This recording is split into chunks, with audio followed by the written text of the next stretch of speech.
Maximus présente Podmax. Tu es créateur ou entrepreneur, c'est ton rendez-vous. Motivation, inspiration, interview, conseils et astuces, c'est maintenant. Salut, c'est Maximus. Aujourd'hui, on va parler de trouver des clients. Donc, différentes méthodes pour trouver des clients parce que tu sois grand, petit, moyen, expérimenté, pas expérimenté, quoi que tu sois, ou que tu en sois dans ta vie d'entrepreneur de la vidéo, il y a un moment donné où il faut que tu trouves des clients. Soit parce qu'il y en avait qui étaient des bons clients qui sont partis et donc il faut que tu trouves des clients pour les remplacer. Soit parce que sans cesse, si tu veux continuer à vivre, il faut que tu trouves des clients. Bref, quoi qu'il en soit, jeune ou moins, vieux ou moins, expérimenté ou moins, tu as besoin de clients. Et dans cette vidéo, je veux voir avec toi 16 méthodes pour t'aider à trouver des clients. Et attention, ce ne sont pas des méthodes du style méthode qui ne marche pas, ce sont des méthodes qui fonctionnent. Elles fonctionnent à 110 millions de pourcents. Maintenant, ces méthodes fonctionnent à partir du moment où tu les appliques, ça marche mieux, où tu les appliques en analysant pourquoi ça ne marche pas du premier coup, parce que ça ne va pas toujours marcher du premier coup. Donc tu appliques, tu analyses et tu corriges le tir. Tu réappliques, tu analyses, tu corriges le tir. C'est comme ça que tu vas arriver à tirer le plus de ces méthodes. Et surtout, je te dirai un petit secret à la fin pour faire en sorte que tu puisses trouver plus de clients grâce à ces méthodes. Mais avant de te donner un secret, je veux qu'on voit les deux grosses bêtises, les deux grosses erreurs, les deux gros trucs qui m'énervent, que j'entends très souvent, c'est les excuses suivantes. Et quand je dis excuses, c'est des gens des fois qui me disent, quand je leur dis fais cette méthode, ils me disent une excuse que je vais te dire. Ou alors c'est quand tu dis ah je vais faire ça pour toi des clients, c'est trop bien, et quelqu'un qui vient et qui te décourage avec une bêtise comme ça. Donc, je vais t'en mettre deux en évidence. Ne tombe pas dans le piège. La première, c'est simplement telle méthode ne fonctionne pas. Donc, par exemple, la méthode d'envoyer des emails de démarchage à froid ne fonctionne pas. Et c'est faux. C'est faux parce que tu ne peux pas dire que telle méthode ne fonctionne pas.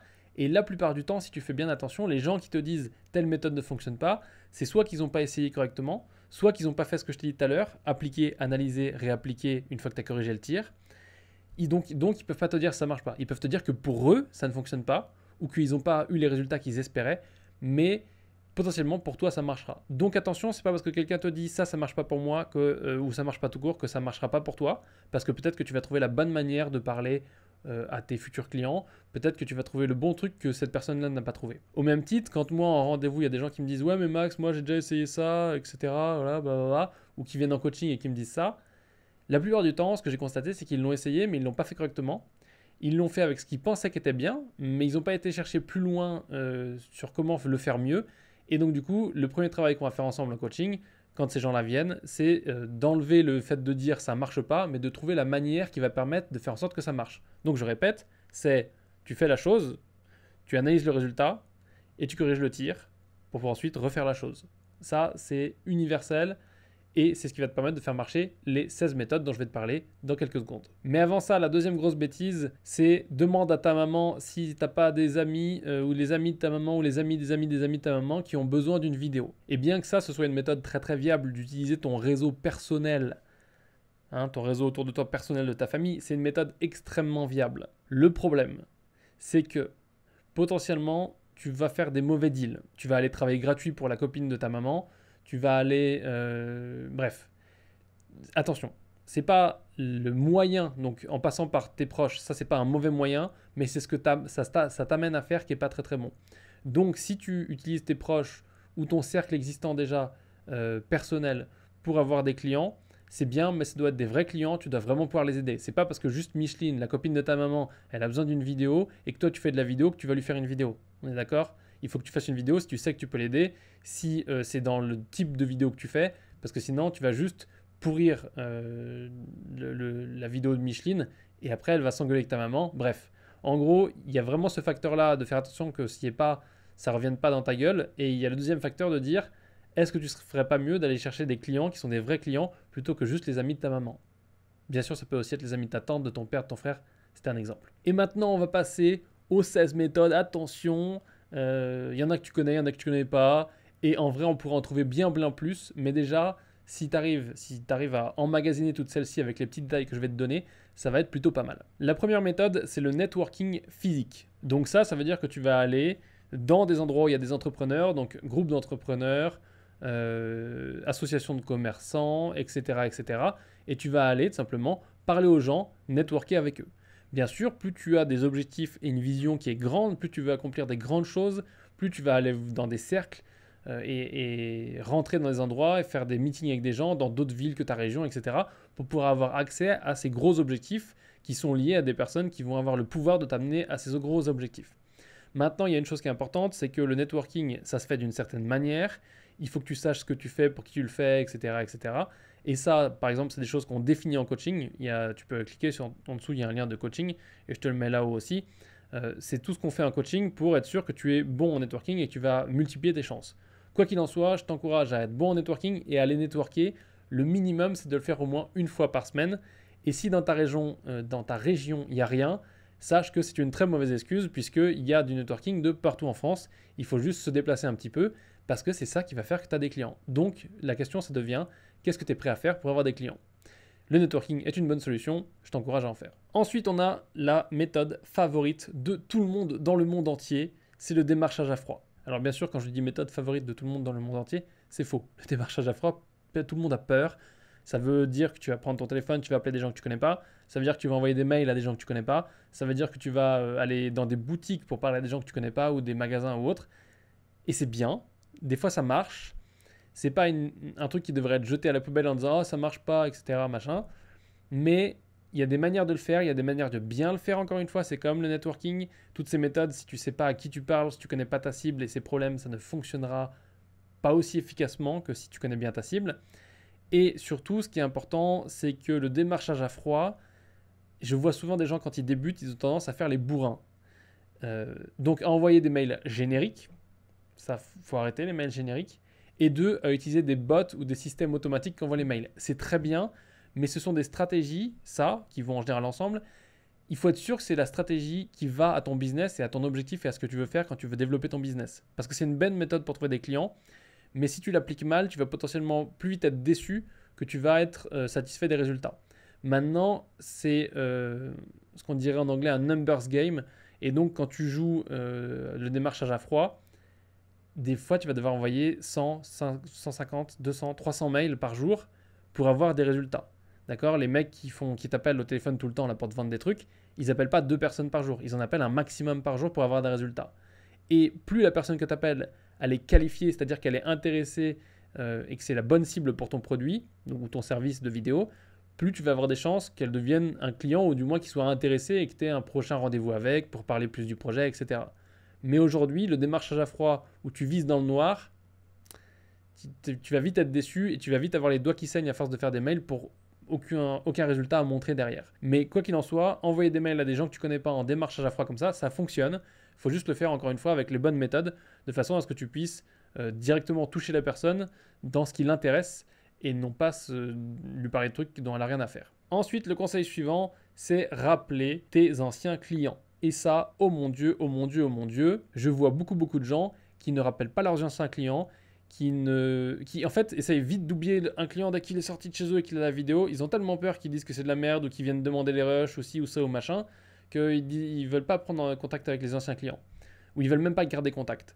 Aujourd'hui, il faut que tu comprennes une chose, c'est que quand tu as pris le temps d'avoir un client, de le trouver, si tu as mis des choses en place comme ce qu'il y a dans cette vidéo, ça t'a coûté de l'argent, du temps.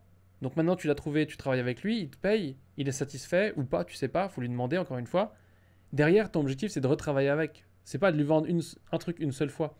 Donc tu dois essayer de vraiment ne pas avoir d'anciens clients entre guillemets, sauf ceux qui sont vraiment, voilà, c'est qu'une seule fois. Donc là aujourd'hui, rappelle tous tes anciens clients. Il y en a qui ont besoin de toi et les rappeler pour prendre la température et savoir où ils en sont, ce qu'ils font, etc.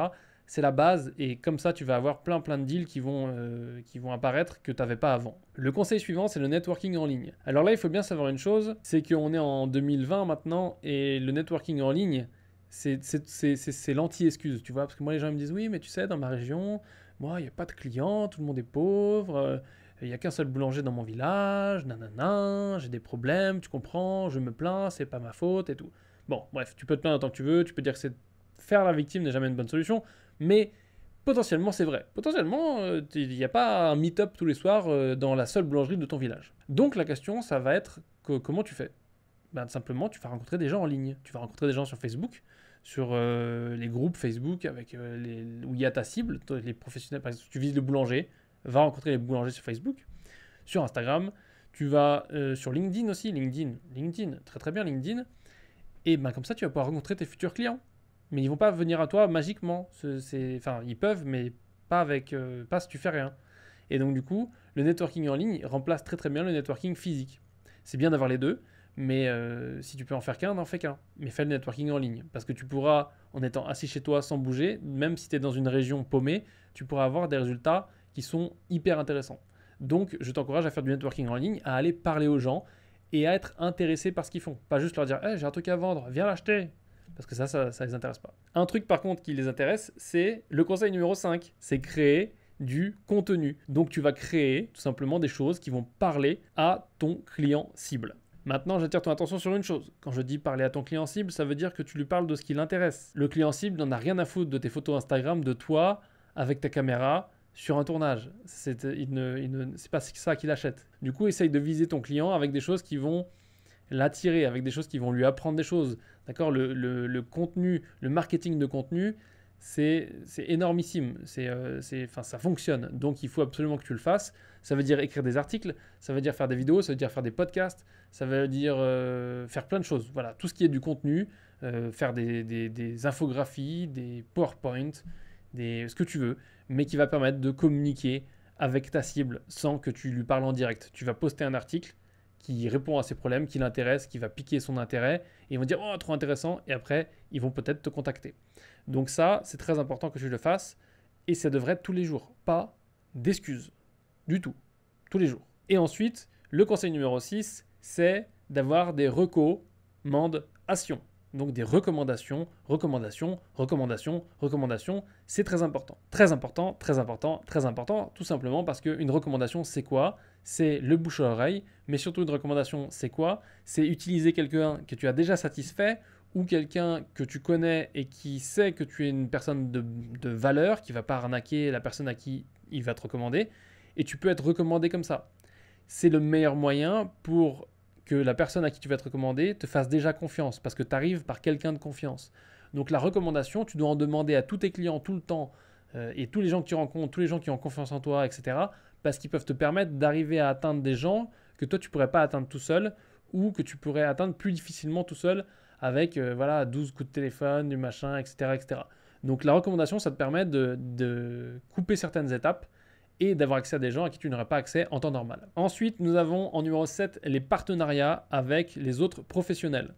Donc dans ce cas-là, ça veut dire, quand tu es par exemple vidéaste de mariage, moi c'est pas mon délire, ma spécialité c'est vraiment les vidéos pour les entreprises, mais si tu es vidéaste de mariage, tu peux aussi te mettre pote avec un photographe. Comme ça, ce photographe en question, il va pouvoir te vendre, te co-vendre sur les mariages. En général, ils aiment bien faire les deux, mais chacun son job et les poules seront bien gardées. Bon, c'est pas ça, les cochons, je sais plus. Bref, ce que je veux dire ici, c'est que si chacun fait son job, c'est vachement bien.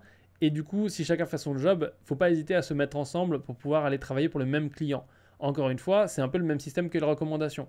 Ça peut aussi être des partenariats qui n'ont rien à voir avec un autre professionnel de ton secteur. Ça peut être par exemple quelqu'un qui organise des événements. Si toi tu fais des live streams, et ben la personne qui organise des événements, elle peut potentiellement te placer sur beaucoup de ces live streams.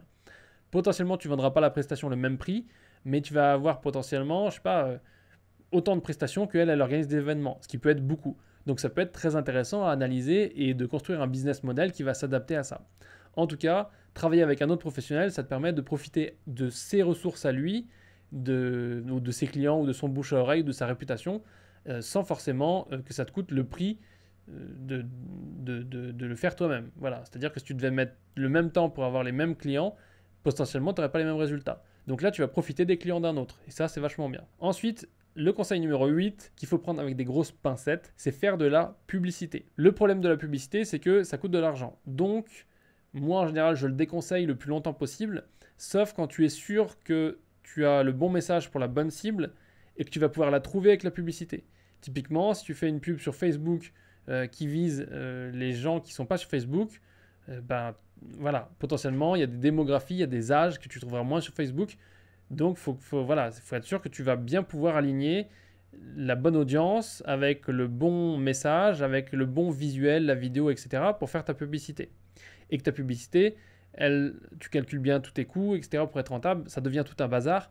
Mais le plus important, c'est que tu peux faire de la publicité, Encore une fois, ne compte pas que sur la publicité, c'est pas une bonne solution, mais c'est quelque chose qui peut t'aider et qui peut t'aider à tester des choses, à lancer des concepts, etc. Maintenant, ne mets pas tout ton argent là-dessus, ne dépense pas de l'argent si tu ne maîtrises pas et essaye de faire tout le reste avant. Une chose par contre que tu peux faire, et c'est le conseil numéro 9, c'est faire des conférences. Et ça c'est génial. Faire des conférences, ou en anglais, ça serait être un speaker, tu vois.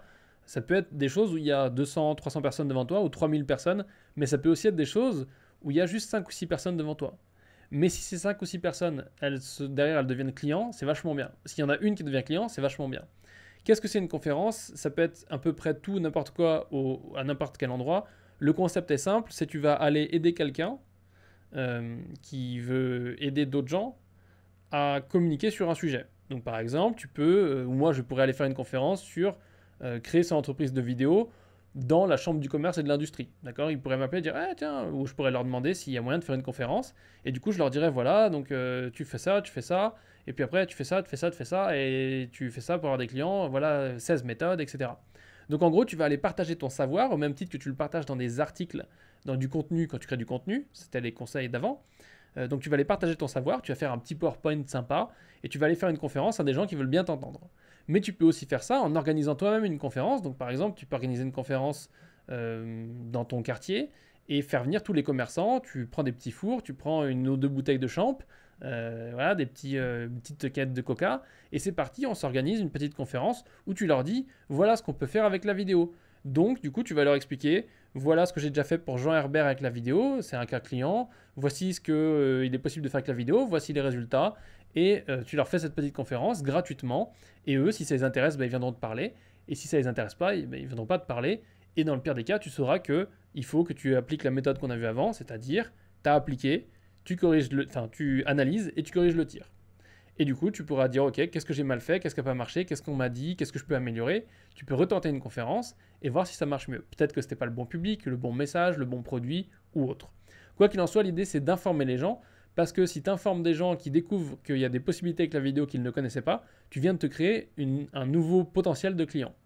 Bien sûr, l'idéal, c'est de se focus sur les clients qui sont déjà au courant que la vidéo existe et que ça peut les aider dans leur business, mais ça coûte rien de pouvoir éveiller les gens et de pouvoir créer ta petite image dans ton quartier ou dans ta zone géographique. Le conseil numéro 10, c'est de demander de l'aide. Et demander de l'aide, c'est quelque chose d'assez intéressant, parce que quand tu y repenses, demander une recommandation, c'est demander de l'aide. Quand tu rencontres des gens dans un networking, tu peux leur demander de l'aide, et il n'y a pas de mal à demander de l'aide. Il n'y a pas de mal à mettre ton ego de côté et demander de l'aide. Maintenant, il faut être conscient d'une chose, parce que moi, des fois, je donne de l'aide gratuitement à des gens qui viennent me parler « Hey Max, j'ai vu ta vidéo sur tel sujet, comment je pourrais faire dans tel cas ?» Et je leur réponds simplement quand j'ai le temps, si j'ai le temps, etc. Donc j'essaie de répondre au maximum. Mais tu as des gens qui viennent et qui te font des demandes qui ne sont pas réalisables, qui ne sont pas possibles. Quel que soit l'interlocuteur que tu as en face de toi, il y a une chose que tu dois comprendre, c'est ça. C'est que tu dois demander de l'aide dans une certaine mesure. En gros, si tu es une grosse feignasse, que tu n'as pas fait tes devoirs, que tu n'as pas été voir les vidéos, que tu n'as pas été faire ci, ça, machin, que tu t'es pas renseigné sur ton sujet et que tu veux demander de l'aide, en gros, pour que la personne fasse le boulot à ta place, ça sert à rien. Ce que tu es censé faire pour demander de l'aide de façon efficace et surtout faire en sorte que la personne en face de toi, elle accepte de t'aider, même si c'est une personne qui est très importante, payée très cher, que tu idolâtres, etc., etc. Bon, des fois, il y a des connards, ils vont pas t'aider. Mais ce que tu dois faire, voici la méthode. Elle est très simple. Tu fais tes devoirs. Tu te renseignes sur la personne, qui elle est, ce qui est important pour elle, etc., etc. Si tu veux absolument son aide à elle. Ensuite, ce que tu fais, c'est que tu maîtrises ton sujet. Tu maîtrises ton entreprise, tu maîtrises ton produit, ce que tu fais, etc. Une fois que tu maîtrises tout ça, ça veut dire que tu peux aller poser une question à la personne qui est simple. Limite, il faudra qu'elle puisse répondre par oui ou non. D'accord? Donc typiquement, moi, il y a quelqu'un qui pourrait venir me poser la question et me dire Max, est-ce que tu penses que écrire X choses dans mon mail que j'envoie à mes clients, c'est une bonne idée? Je vais lui répondre oui ou non. Et si j'ai le temps, je lui mettrai peut-être un petit détail. Maintenant, si la personne elle revient et me pose une autre question, qu'elle me pose une autre question, et qu'elle me pose une autre question, et qu'en fait, elle a l'impression que je peux régler tous ses problèmes en une réponse oui ou non à chaque fois, je vais lui dire, là, il faut que tu viennes en coaching, ou il faut que tu prennes telle formation. Parce que la vérité, c'est que moi, tout ça, je le connais, j'ai travaillé, j'ai mis des choses en place pour que tu puisses avoir réponse à toutes tes questions. Donc en gros, si tu ne veux pas chercher, que tu ne veux pas faire le travail, ou que tu n'as pas trouvé en cherchant, et que tu veux pouvoir faire le travail, mais qu'il te manque des informations, pour ça, j'ai du coaching, j'ai de la formation, etc. Et cette personne, je la redirigerai. Mais ce que je veux te dire par là, c'est que moi, quand je vais rediriger quelqu'un, tu as des gens qui n'ont pas de formation parce que leur job, c'est faire autre chose, et eux, ils vont juste pas te répondre ou te dire « fuck, je peux pas t'aider ». Parce que tu viens leur demander des choses qui sont trop lourdes. S'ils peuvent pas répondre oui ou non, ou juste une phrase, il y a des chances que tu n'aies pas de réponse ou que tu n'aies pas l'aide que tu attends. Et donc, c'est à toi d'être hyper travailleur, hyper focus, hyper honnête avec ce que tu demandes, parce qu'il ne faut pas croire que tous les problèmes que tu as peuvent être réglés en 10 secondes. C'est des process, c'est des choses qui prennent du temps à expliquer, c'est des choses qui prennent du temps en place, c'est même des choses parfois qu'il faut t'expliquer en direct pour voir si tu les comprends. C'est la raison pour laquelle je fais des coachings. Et donc du coup aujourd'hui, c'est important de manière générale, au-delà de moi et des coachings, etc., c'est important de manière générale quand tu demandes de l'aide à quelqu'un, que tu fasses en sorte que ce soit simple, que tu aies fait ton travail et que tu connaisses la personne, ce qui l'intéresse, parce que ça ne sert à rien d'aller demander de l'aide à quelqu'un qui n'est pas du tout sur le même sujet que toi et qui ne sera pas intéressé par la thématique ou par ce que tu fais. Donc ça, c'est très important. Demander de l'aide, c'est pas juste dire hey, « est-ce que tu peux m'aider ?» Voilà, il y a un travail à faire pour que ça soit efficace et que tu puisses en retirer le maximum. Et maintenant, on passe au conseil numéro 11, qui est un conseil très très intéressant, c'est devenir sous-traitant ou devenir prestataire, si tu veux, d'une plus grosse entreprise de vidéo. Qu'est-ce que j'entends par là ? Tout simplement, admettons, tu essayes de monter ta boîte de vidéo aujourd'hui, ça marche pas au top niveau et tout, donc tu as un peu besoin de combler les fins de mois ou ci ou ça. Tu t'es dit, je vais pas prendre de formation parce que j'ai pas envie de dépenser de l'argent dans les formations. Tu t'es dit, je vais pas aller me former gratuitement sur YouTube parce que voilà. Bref, tu es quand même tombé sur cette vidéo et moi je vais te donner le conseil qu'il te faut. Tu peux aujourd'hui, si tu le sens, si tu as envie, aller bosser pour des entreprises qui sont autour de toi, qui sont un tout petit peu plus grosses, qui ont besoin d'un cadreur par exemple. Ou alors elles ont besoin d'un monteur. Ou elles ont besoin peut-être d'un assistant, si tu n'as pas encore le niveau. D'accord ? Ça ne veut pas dire aller bosser au cinéma, ça ne veut pas dire aller bosser à la télé, ça veut dire que entre le cinéma, la télé et là où tu es toi tout seul dans ton entreprise, il y a beaucoup de choses qui existent. Et donc l'idée là, c'est d'être prestataire, vraiment pur, genre tu vas aller appuyer sur REC, cadrer, toujours donner ton talent, ton savoir-faire et tout, mais tu ne pourras pas maximiser tes prix. L'idée, ça va être de faire de l'argent, ça va être de faire du cash, de t'entraîner, d'avoir de l'expérience. Ça, c'est une chose que tu peux faire qui est très importante, mais attention, c'est une chose où tu dois bien peser le pour et le contre parce que pendant que tu es en train de faire ça, tu n'es pas en train de développer ton entreprise. Donc si tu passes 5 heures à faire le prestataire ou 3 jours à faire le prestataire pour quelqu'un, derrière, n'oublie pas de développer ton entreprise. Parce que si tu ne cherches pas des clients de ton côté et que tu ne mets pas en place les choses dont je te parle dans cette vidéo, tu n'auras pas les résultats. Et donc si tu n'as pas les résultats, tu resteras prestataire pour les autres. Et au final, si tu as quitté un job ou autre pour pouvoir devenir vidéaste, tu viens de te recréer un autre job que tu n'aimeras pas plus que ça parce que si tu veux être le patron, tu ne seras pas le patron dans ce cas-là. Et donc, c'est pour ça que moi, j'encourage aujourd'hui les gens à faire ça, mais à le faire le moins possible et à développer le plus possible leurs clients. Parce qu'il faut que tu saches une chose, c'est que celui qui a le pouvoir, c'est celui qui sait faire venir les clients à lui. Et donc, du coup, aujourd'hui, tu pourrais avoir le pouvoir, il faut juste que tu appliques tous les conseils que je te donne depuis tout à l'heure. Donc, voilà, prestataire, c'est une bonne chose pour un temps défini, mais après, il faut que tu puisses appliquer tes propres méthodes pour trouver des clients de façon à être ton propre chef, ton propre patron. Méthode numéro 12. La méthode numéro 12, il faut créer une newsletter. Alors créer une newsletter, c'est très très simple et ça va être un peu le même principe que le contenu. On a vu ça plutôt, le contenu. Produire du contenu, c'est très important, c'est très intéressant parce que ça te permet, toi, d'apprendre des nouvelles choses, de montrer que tu sans cesse apprends des nouvelles choses et que tu peux parler à tes clients de choses qui les intéressent. Mais imagine si tu crées une newsletter où tu proposes par exemple aux gens de te poser des questions et quand les gens ils te posent des questions, tu envoies la réponse par newsletter. Donc en gros, s'il y a quelqu'un qui te pose une question comme avant, qui vient te demander de l'aide, je sais pas, par exemple, un client que tu as eu avant qui te demande ouais, est-ce qu'on referait une vidéo ou est-ce que tu penses que pour ce type de projet, ça vaut le coup de faire une vidéo ? Et ben tu prends cette question et tu y réponds par mail et tu envoies ta newsletter à tout le monde. Là, c'est pas une newsletter comme pour Carrefour qui t'envoie les promos de ses produits. C'est pas une newsletter pour vendre, je sais pas, une prestation. C'est une newsletter pour garder le contact avec les gens et continuer à leur donner des conseils qui peuvent les aider et les faire avancer pour continuer à que tu gardes un niveau et que tu aies de la valeur, si tu veux, dans leur tête. Donc cette newsletter, tu peux la faire. Après, bah, voilà, une fois que tu as un client, tu lui dis hey, ça vous dit si je vous ajoute à ma newsletter ? Et petit à petit, tu auras plein de gens. Bien sûr, après, tu as plein d'autres méthodes pour faire rentrer des gens dans ta newsletter, mais pour l'instant, on n'en est pas là. L'idée, c'est déjà de créer une newsletter et de communiquer avec les gens que tu connais déjà ou qui sont intéressés par ce que tu as à leur dire. Méthode numéro 13, répondre aux commentaires. Quand je dis répondre aux commentaires, ça veut dire répondre sur Facebook, répondre sur Instagram, répondre partout. Et c'est pas répondre aux commentaires de vidéastes. Par exemple, tu vas pas dans les groupes de vidéastes répondre à des commentaires de vidéastes. C'est bien parce que c'est ta communauté, c'est ta famille, mais ça n'a aucun intérêt pour trouver des clients.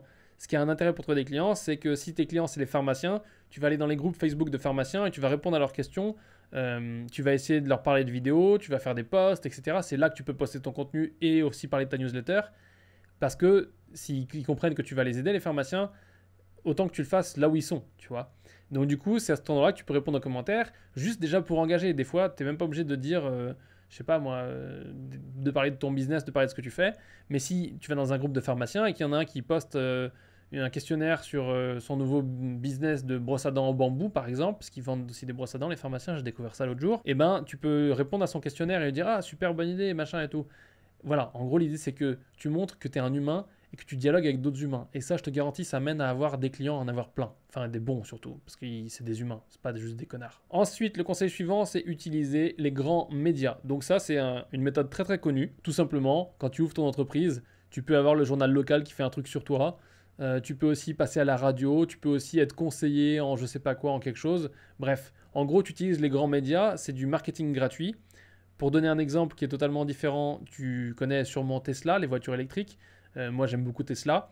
Et Tesla, leur budget marketing, enfin, un marketing internet en tout cas, il est hyper bas, voire même il est de zéro, il est de pas grand-chose. La raison pour laquelle ils n'ont pas besoin de ce budget, c'est parce qu'ils font des effets d'annonce. Donc, ils annoncent le nouveau cyber machin, le nouveau Cybertruck, et du coup, toute la presse va en parler. Donc, toute la presse officielle va en parler, même la presse d'internet. Et donc, du coup, ils ont de la pub gratuite.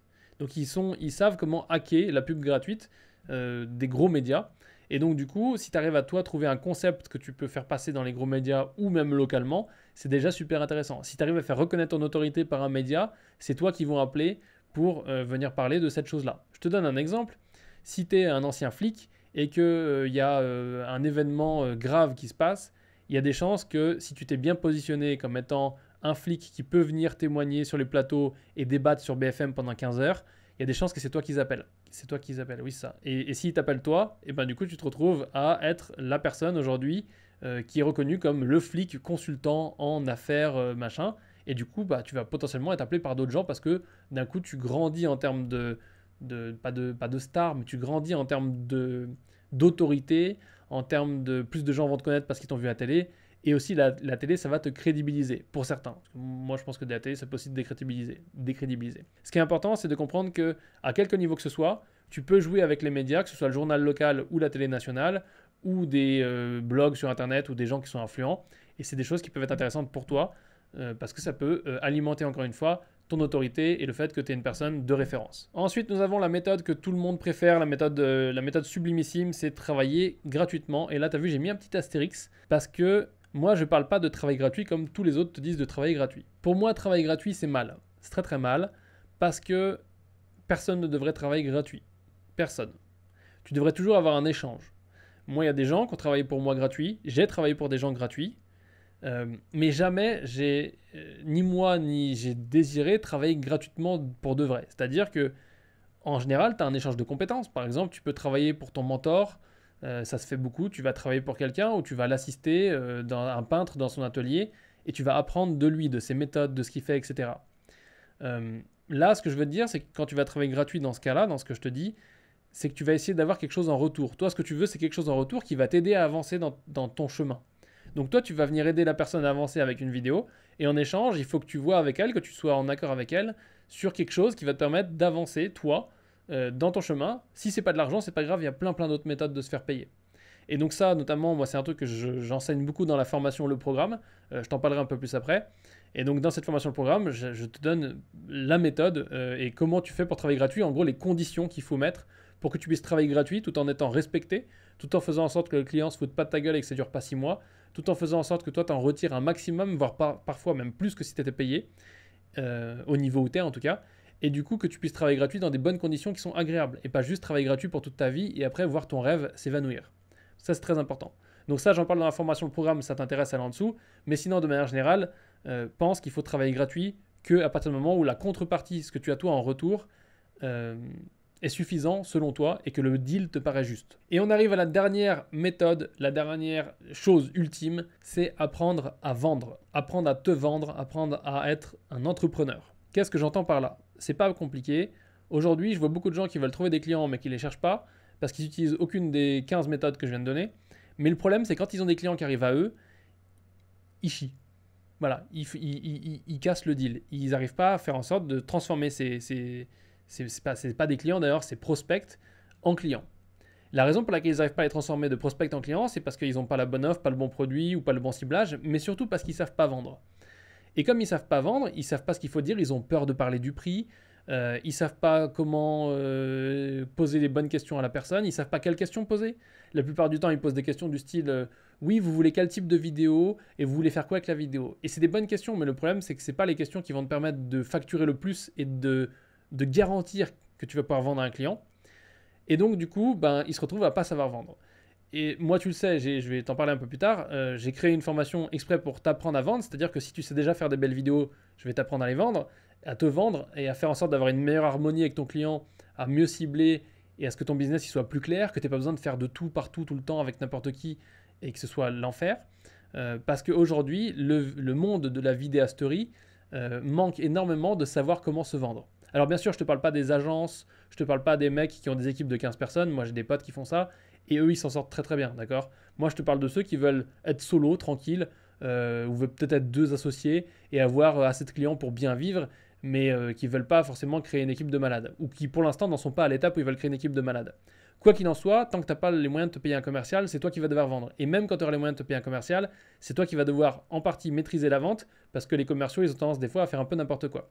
Parce qu'ils ne connaissent pas ton métier. Donc toi, tu as la chance de connaître les deux métiers et tu pourras faire le pont entre le commercial et l'aspect technique, etc. Mais pour l'instant, tu n'en es pas là, et si tu n'en es pas là, il faut que tu apprennes à mieux vendre. Et pour apprendre à mieux vendre, il y a une seule solution, il faut apprendre les bonnes méthodes, il faut mieux sélectionner ce que tu fais, avec qui tu le fais, etc. Et ce n'est pas un truc qui s'explique en une demi-vidéo. Donc je ne vais pas te l'expliquer là, je l'explique dans une formation. Une formation, si tu fais déjà des belles images, c'est une formation que tu peux prendre. Je veux dire, ça n'a rien à voir avec les belles images. Là, c'est juste savoir vendre tes belles images aux bonnes personnes et au bon prix. Parce que vendre tout court, n'importe quoi à n'importe qui, c'est pas un savoir-faire, ça, c'est juste n'importe quoi. Mais par contre, vendre les bonnes choses aux bonnes personnes pour le bon prix, ça, c'est nickel. Parce que si tu sais faire ça derrière, ça décolle. Donc, ça, je t'en parle un peu plus tard. Mais d'abord, je veux te donner le conseil dont je t'ai parlé au début, qui va te permettre de retirer un maximum de choses des 16 solutions que je viens de te donner. Et ce conseil, ou cet ordre si tu veux, c'est de choisir 3 méthodes et de les appliquer à partir d'aujourd'hui. Parce que je veux pas que tu viennes pleurnicher en disant ouais ça marche pas, ouais si, ouais ça, ouais machin, ouais truc. Parce que la vérité c'est que je sais que beaucoup d'entre vous ne vont pas appliquer les méthodes qu'il y a là. Et donc si tu n'appliques pas les méthodes, tu n'auras pas les résultats qui vont avec. Et si tu ne fais pas la méthode que je t'ai dit, c'est-à-dire appliquer, analyser, corriger le tir et appliquer, ça ne fonctionnera pas. Parce que c'est pas du premier coup. C'est pas en une nuit, t'appliques, t'envoies un mail et tu vas avoir 20 000 clients. Donc ça c'est important. Maintenant une autre chose qui est importante, c'est quand tu fais cette process-là, donc de prendre 3 méthodes, de les appliquer pendant X temps, et que tu vas dire ok, j'ai fait ça, j'analyse et je corrige le tir. Tu peux aussi le faire avec quelqu'un qui t'accompagne. Et moi c'est ce que je fais aujourd'hui. Que ce soit avec la formation ou avec le coaching, c'est ce que je fais. Accompagner des gens comme toi qui n'ont pas toutes les solutions, parce que personne n'a toutes les solutions, et peut-être que toi tu sais des choses que moi je ne sais pas, et bien tout simplement, l'idée c'est de dire ok, vas-y, applique les méthodes, et je vais t'aider à corriger le tir. Je vais t'aider à analyser.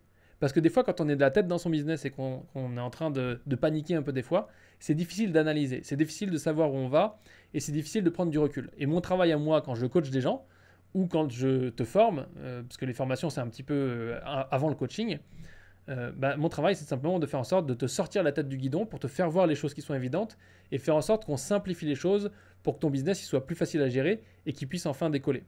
Donc ça aujourd'hui, la clarification de tes pensées et faire en sorte que tu appliques les bons process dans l'ordre tout en ayant une analyse extérieure, c'est ce que je fais en coaching, tu peux trouver les infos ici. Et sinon, c'est ce que je fais aussi un petit peu en formation, mais tu le fais tout seul parce que tu as les documents de formation, enfin les vidéos de formation. Et donc du coup, ça, tu peux trouver les infos sur la page suivante. Et donc du coup, ça, tu peux trouver les informations sur la page suivante, maxu.fr/pgm. J'ai dit page, mais c'est une URL, donc c'est l'URL maxu.fr/pgm. Sinon, je te le mets dans la description et partout ailleurs. Et donc, c'est la formation, si tu veux, que je fais et que je conseille aux gens qui sont prestataires ou qui se sentent dans un rôle de prestataire où ils n'ont pas vraiment le contrôle sur leurs clients, leurs prix, etc. Et où ils veulent devenir des vrais entrepreneurs de la vidéo pour vraiment avoir un impact dans le business de leurs clients. Et je dirais même, tu vas devenir plus qu'un entrepreneur vidéo, tu vas devenir une mini-agence de communication où tu vas pouvoir, selon tes capacités, conseiller tes clients et puis même recommander des choses qui vont voilà, leur permettre vraiment d'avoir un vrai résultat et pas juste une magnifique vidéo qui va faire 5 vues sur YouTube. Parce que ça, c'est des clients qui ne reviendront pas parce qu'ils n'ont pas de résultat avec l'argent qu'ils ont dépensé. Ce qu'ils veulent voir, tes clients, c'est un retour sur investissement. Et moi, ce que je te propose aujourd'hui, c'est une formation qui va t'aider à leur fournir le meilleur retour sur investissement parce que tu es non pas un vidéaste qui veut faire des belles vidéos, mais un vrai entrepreneur qui est là pour les aider. C'est la fin de cette vidéo qui était assez longue, mais je suis content parce que je voulais vraiment faire les 16 méthodes. Maintenant, si tu veux plus de méthodes, il y en a plus, il y en a beaucoup plus, tu peux chercher sur Internet. Mais déjà, prends-en 3 et applique-les de façon rigoureuse en faisant le process que je t'ai dit. Ça va très très bien marcher pour toi. Si tu n'as pas du tout aimé cette vidéo, mais que tu l'as quand même regardée jusqu'à la fin, alors là, je trouve ça extraordinaire. Mais je veux te dire une chose qui est très importante. Ça ne sert à rien d'aller baver ta haine dans les commentaires. Ce qu'il est important pour toi de faire, c'est de cliquer sur le gros bouton, de te désabonner et surtout de partir en te disant c'est pas grave, j'ai regardé cette vidéo, j'ai pas aimé, mais ma vie va bien aller quand même. Et si par contre tu as aimé cette vidéo, là, ce que je te recommande de faire, c'est de la partager avec un ami, avec une personne qui a besoin d'entendre ces conseils-là. La partager sur un groupe de Facebook, un groupe YouTube, n'importe où tu es, où tu as envie de dire voilà, aujourd'hui j'ai eu cette vidéo, j'ai appris des choses et j'ai envie que vous aussi, mes amis ou mes gens que j'ai envie de partager avec vous, vous puissiez avoir accès à ces informations-là. Moi, ça me fera super plaisir et ça aidera d'autres personnes et c'est ça le plus important. En tout cas, je te vois dans la prochaine vidéo. Merci d'avoir écouté le PodMax. T'as kiffé? Alors je t'invite à le partager et à mettre tout plein d'étoiles.